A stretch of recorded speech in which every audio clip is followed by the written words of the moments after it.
गर्जिला Bhadrak police बंधुक जंगल भितरे दुर्दांत अपराधी घाइला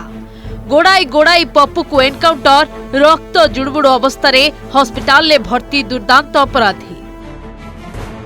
छिनताई आरंभ करी लुट फायरिंग सबुरे से थिला सिद्ध हस्त पूरा भद्रक सहर रे आतंक खेलाइथिला पप्पू मल्लिक ए ना सुनिले थरहर हेउथिला पूरा सहर भद्रक बालेश्वर केन्दुझर समेत राज्यर विभिन्न जिले में से गढ़ी अपराधर साम्राज्य पुलिस आखिरे धूली दे कांड भिआउथला शेष में पुलिस जागा मुंड देखि गुली मारिदेला ये सही दुर्दांत अपराधी पप्पू मल्लिक जहां रातिर अंधकार भितरे गोड़ाई गोड़ाई एनकाउंटर करिछि पुलिस राति प्राय 3:30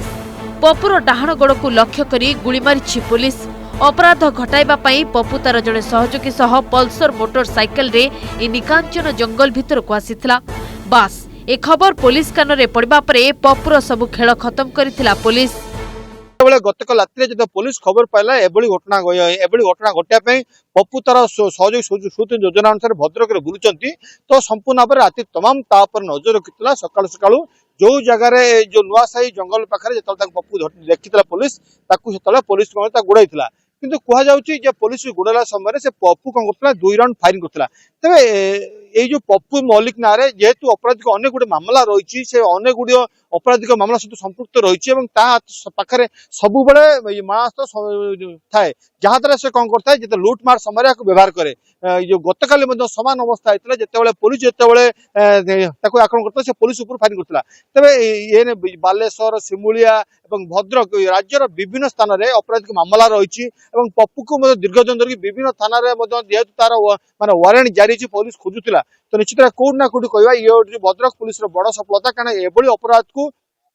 पुलिस दुर्दांत अपराधी प्रफुल्ल मल्लिक और पप्पू मल्लिक पकेट रे सब बेले माउजर धरी बुलुथला जीवन मारिदेबा को धमक भी देउथला राज्यर विभिन्न थाना रे ता नारे रही 22 रु ऊर्ध्व मामला पुलिस ताकू धरिबा पई सब बेले जगी बसिथिबा बेले बुधवार भद्रक लॉ कॉलेज निकट नुआसाई जंगल रे ताकू फायरिंग करिछि पुलिस विलंबित रातिर सुजोग नहीं भद्रक ग्रामांचल थाना लॉ कॉलेज निकटस्थ नुआसाई स्थान को अपराध भिआइबा को आसीथिले पप्पू और ता सहयोगी खबर पाई पुलिस तांको पीछा करिथिला प्रथमे पप्पू पुलिस ऊपर को 2 राउंड गुली चलाइथिला पुलिस प्रत्युत्तर रे फायरिंग करिथिला अन्य सहयोगी फेरार होइतबा बेले पप्पू को घटनास्थल रे गुली मारिथिला पुलिस देखंतु खोखा पड़िछि बंधुक भी पड़िछि एठी अपराध भिआइबा को जाई पुलिस रो गुली खाइछि पप्पू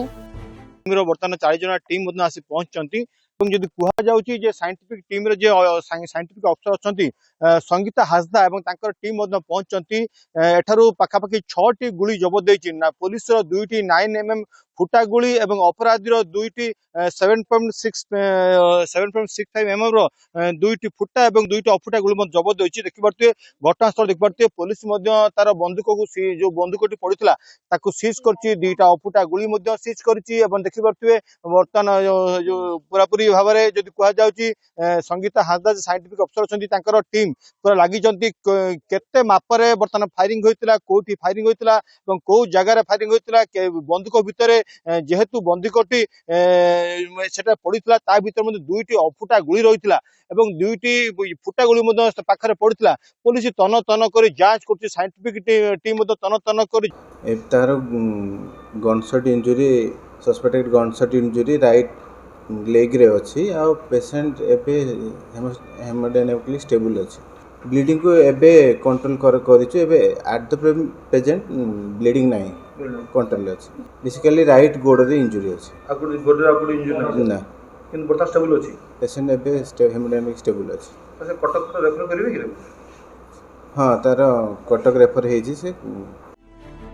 रक्त जुड़बुड़ अवस्था पप्पू को प्रथमे भद्रक मेडिकल में भर्ती करा जायतिला प्राथमिक चिकित्सा पर ताकू कटक स्थानांतर करा जायछि तेरे पप्पूठू गोटे बंधुक 2टी 9mm गुली जबत करा जायछि घटनास्थल में 4 जणिया साइंटिफिक टीम पहुंची तदंत आरंभ करिसेंती